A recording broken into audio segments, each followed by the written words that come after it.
Welcome to a world where particles, vibrations, and light collide, a place where leading industry experts and healers come together to discuss controversial topics that will challenge your beliefs and expand your mind. From quantum physics to metaphysics, no topic is off limits, but this is not your typical podcast. I'd like to know if you could give us some pointers on dealing with the triggers. Well, remember, you can't get triggered unless you have a belief that you can be triggered, right? The triggers happen when we feel like we have no control. The triggers happen when we feel like we're a victim. The triggers happen when we feel like somebody's in our space, right? Those are all triggers. And so if you understand, if you're able to stay in the space of, it's an interesting thought you've got.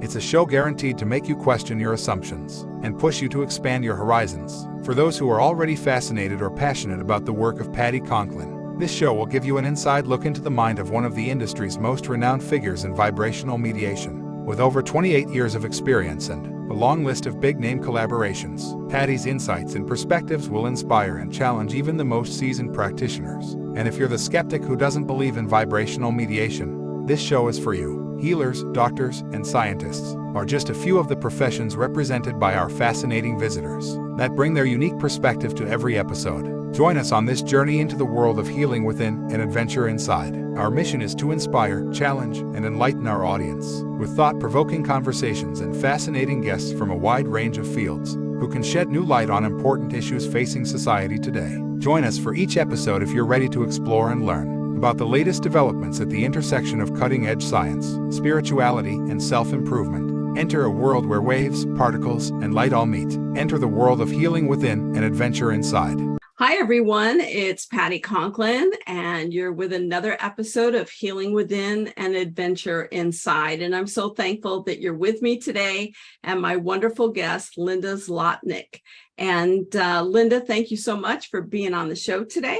My pleasure, Patti. Really appreciate it. So how did you get from point A to point B? Tell us about you. Well, I grew up, in a kind of conservative environment, and I always was a little bit different from other people because of being an identical twin. Yeah. And I think that informed my journey because my twin and I, we didn't know we were psychic. We just played these games where we would read each other's minds. But when I went to college, I met a person who was an astrologer, and she was another college student. And I volunteered to have her, quote unquote, read my chart. And she said something that was so unbelievably accurate and amazing. I thought, I've got to learn about this. So the year was probably 1972 or 3. And I went to a public library to see if I could find books on astrology. And there was one. Wow. That was it. Not an easy course to pursue, but I did find a metaphysical bookstore. And then I started teaching myself astrology. Wow. What was it about astrology that held your interest?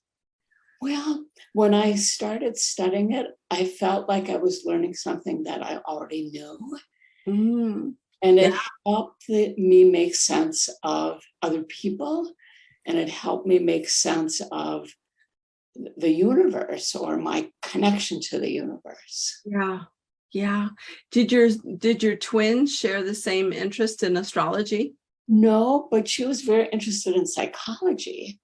Really? And became a psychologist. Wow. And they are somewhat related. We spent many years meeting with one-to-one with people, talking to them about life issues, life's problems. Yeah. So they're similar in a way. Wow. So what has been one of the more intriguing parts of your life in being a twin? Well, the connection, I think, and I can't speak, of course, for all twins, but there is a certain kind of connection that is beyond anything else I've ever known. Yeah. And I think I understood it really, really deeply when my twin died. I'm so sorry. I was in the room with her, and there was like, as long as her heart was beating, there was something that I felt. And Yeah. when her heart stopped beating, it was gone. And I never felt that kind of deep aloneness before. Oh, I wow. think when you are in utero with someone and then you grow up with them, you don't ever feel alone the way babies who come up by themselves feel. Right. Yeah, so it really put a different perspective on the connection Yeah. energetically. Did you study that at all after your sister had passed? Did you study the connection or the loss of the connection through astrology? Yes. So I looked at my watch to get the time that she passed. And it took me a while, but I constructed a horoscope for that moment. And it took me about 10 years of studying it because my grief was so terrible. Sure. But I began to understand that at the moment she left, I astrologically was on this huge journey of individuation. Wow. There's nothing like individuation for a twin to be a singleton, Yeah. So in 2015, I started offering that death chart readings to my clients, which I'm doing now. Yeah. I've never heard of that. I'm the only astrologer in the world who offers it. Wow. And I'm working on creating a course and a book to teach other astrologers. Yeah. Because maybe I've seen 100 people now. And when you lose someone, even if it's not your twin, but there always are these terrible, besides grief, there's guilt, there's remorse, there's just like a ton of different struggles that people go through. Right. And the heavens have a language that's beyond judgment. Yeah. And there always is within the struggle what I call a path forward for people. Yeah. And so I'm using astrology to offer them a different perspective that kind of hopefully can carve them a short path out of the grief they're experiencing. Yeah. I mean, is it an acknowledgement or a time period that they were meant to pass during an astrology reading? And go into that a little bit more, because, obviously with my work, I've got different thoughts about when people pass, but I know nothing about astrology. Right. So you and I may agree about this. I think people come in with a soul contract, and the soul contract defines the really huge life-changing events of their lives. And I think that there are a few different exit points. yes, I agree with that. Like yesterday, I was having a conversation with somebody who got out of a car, crossed the street, and then the car was totaled. Somebody just completely T-birded, and they could have died, but they didn't. Right. And I think that there are, so the death chart, it doesn't matter if they, they had exit points that they forgot about or that they didn't have, but there will always be in those charts.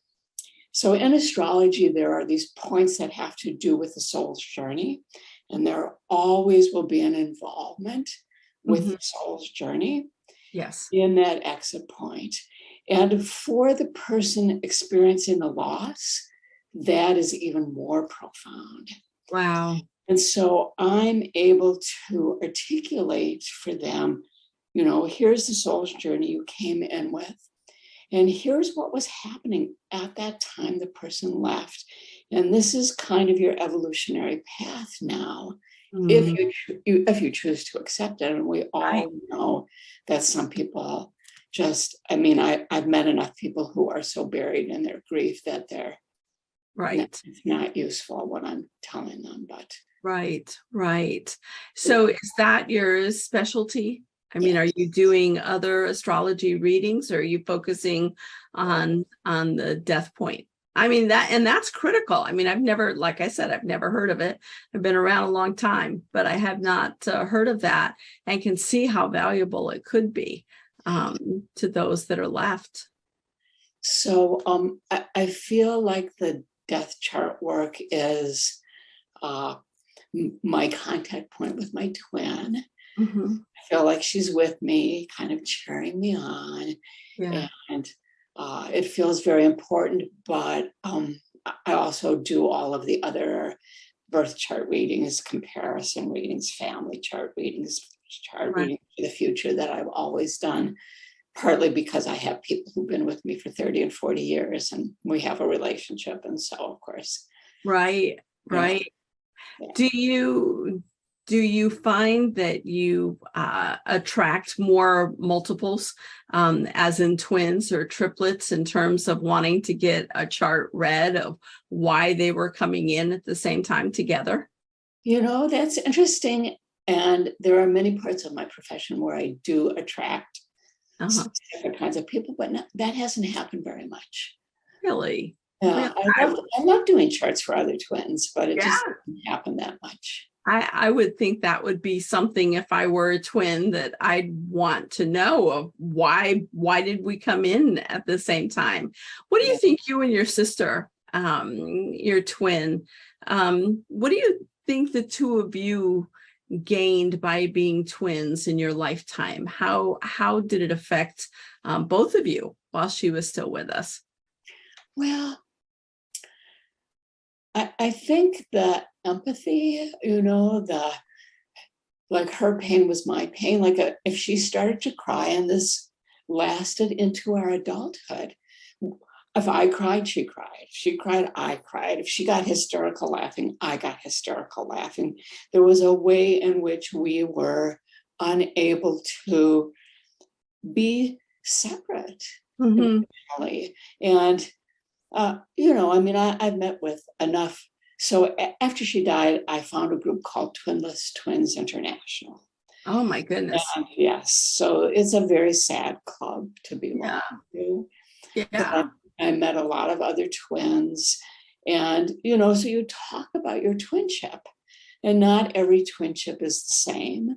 Some twins have terrible conflict. Some twins have mental illness. Some twins don't get along. But to speak from my relationship with my twin, there was that connectedness. Like I would try, like she would be telling a story and she would tear up, and I would try, like, okay, I'm not going to get teary, but my body just reacted. Yeah.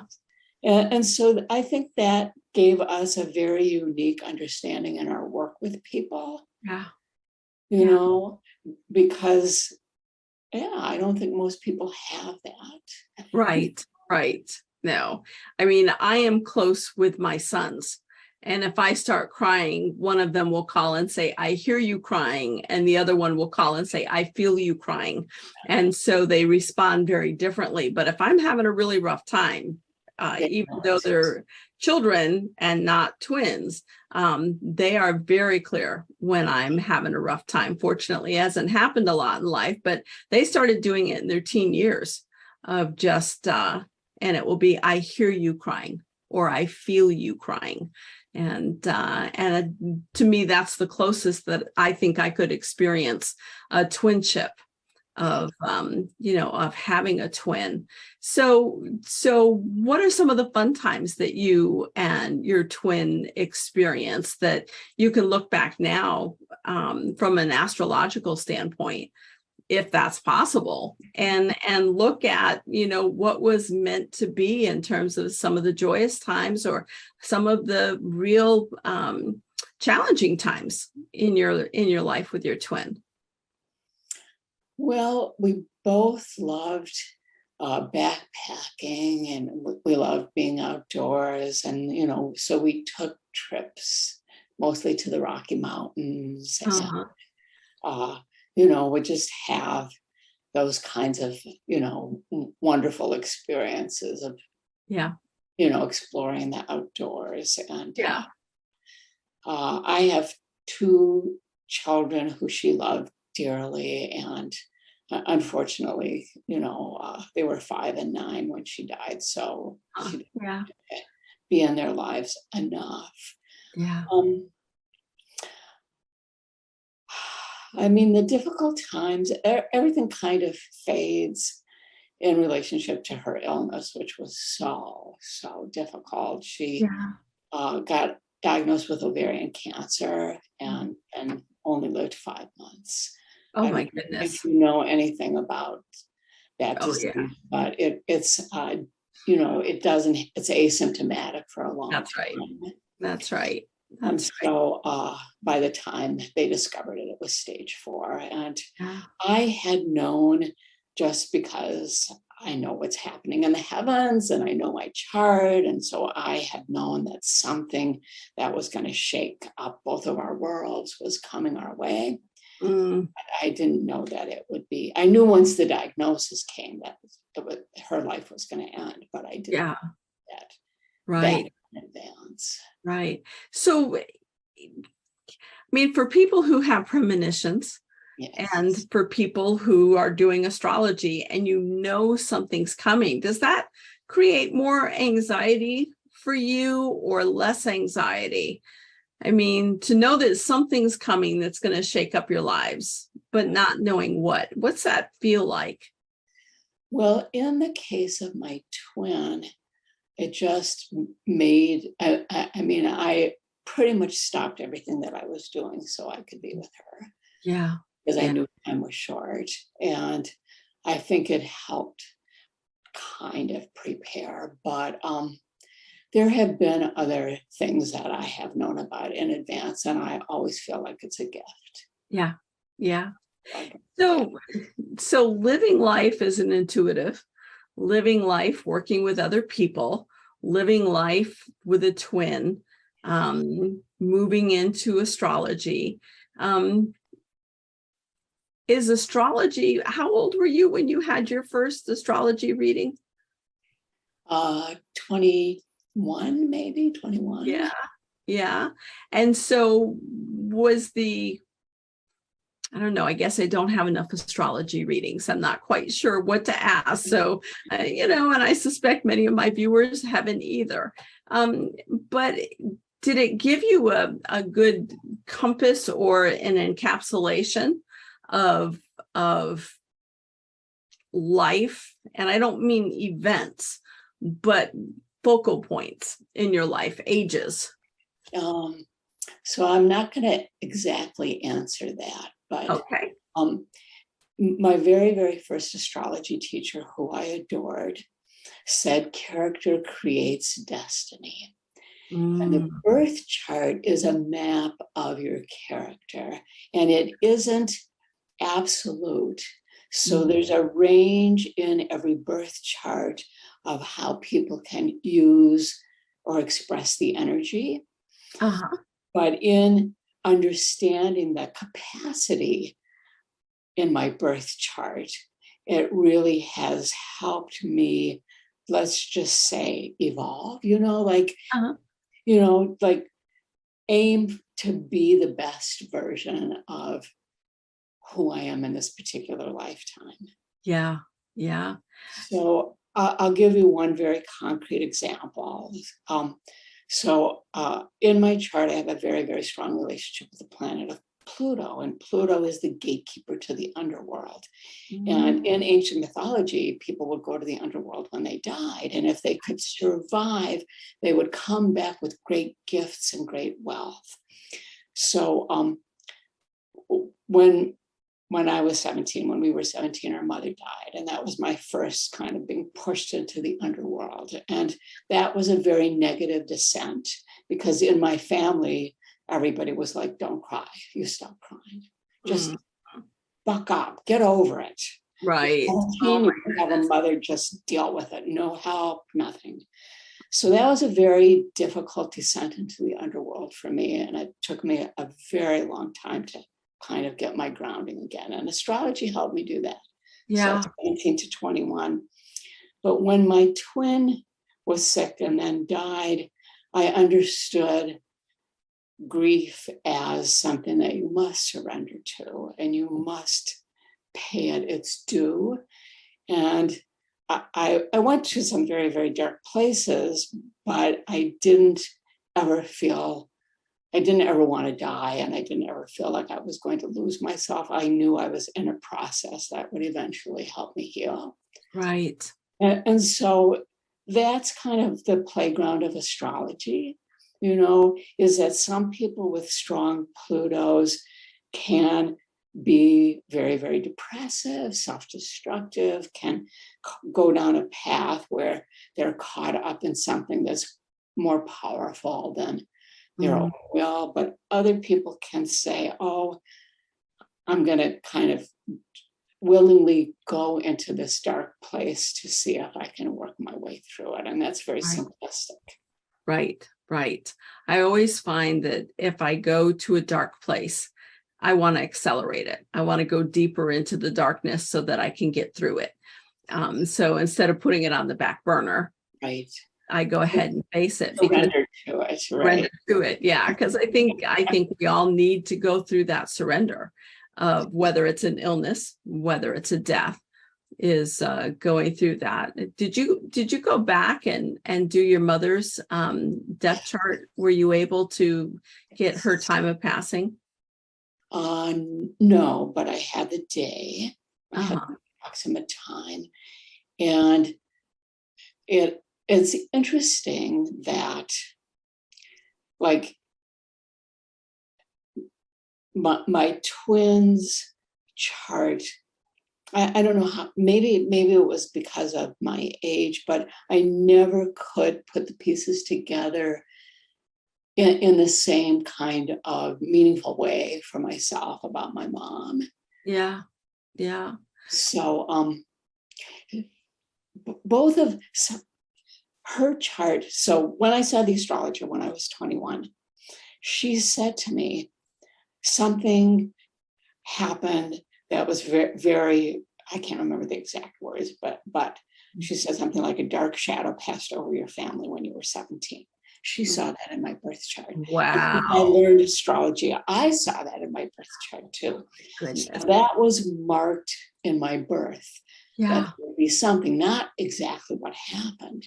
Right. That there would be something. Right. So, wow. Yeah, the looking for it was different than with the twin. Yeah. And, when you lose a parent and you have a twin, I think it pulls you together, in a whole kind of different way. And so we became kind of partially tighter. Our bond became tighter because we had each other. Yeah. Were there other siblings in the family? Yeah. So I have a brother who's 7 years younger, but he was just 10 and we were 17, and then, so we left for college, and it was not the same for him. Yeah. Interesting. Did he develop an interest in an intuition or astrology, or did he just stay away from it? No. Yeah. How best can people use astrology? What are we looking for when we come to someone like you? Or are we opening ourselves up and allowing to be given the information? Well, I like that about opening up, but I think people come to astrologers because they want a connection to something greater than themselves, something more universal, more cosmic. People come for all kinds of reasons, but I would say at this point in my work, I'm really working with people to understand, love, accept, and work on their soul's journey so that, they're in alignment with cosmic forces. It's like we do so much better in life if we're aligned with our universal energies, both as a human, but in a particular time frame. Right. You know how sometimes you can start a project and you can just work and do everything right, but the project isn't happening. Yes. Other times it's just like vavoom. It's like the wind is behind your back. Right. And so the forecasting part of astrology really helps people with that kind of alignment. Is Yeah. that there is a time, there's a time for everything, and let's align our lives with the time that we're in. Yeah. Take Yeah. advantage of it and use it. So that's what I think, why people come to see me. Right. Right. And do you do readings over Zoom or the phone or in Yes, person? What's that's, yes, sometimes in person, but mostly I'm working on the computer these days, and Yeah. it's international because we can do that. right, right. Does a person need to know their exact time of birth? Yes. So it's in the United States, it's law since I think 1908. There are really good records. It's very easy to get your time, usually a phone call. So internationally, it's a little more complicated, but not having the time takes away from the specificity of the timing of the cycles. And so Right. I really, really recommend it. Yeah, having the time. Yeah, the time and You may be getting a phone call from me for a session. that'd be lovely. I wish you much luck. And like I said, I may be going on there and giving you a call for an appointment. I think I know when I was born, but yeah, it's sketchy. I'll have to find that out a little bit more, vet that and get that sent, because it'll be interesting to see coming up on 65 where the next 20 years or so is going to be. So, And I do a 5-year forecast for people, so that would really, not 20, but 5. beautiful, Linda. Thank you so much for being a part of today's show, and I know that people are really going to be interested in this, and it sounds different, but the growth that you've experienced throughout your life with loss and love really enriches all of us, and your gift to give it to us. So deeply appreciate that. Thank you so much. Okay.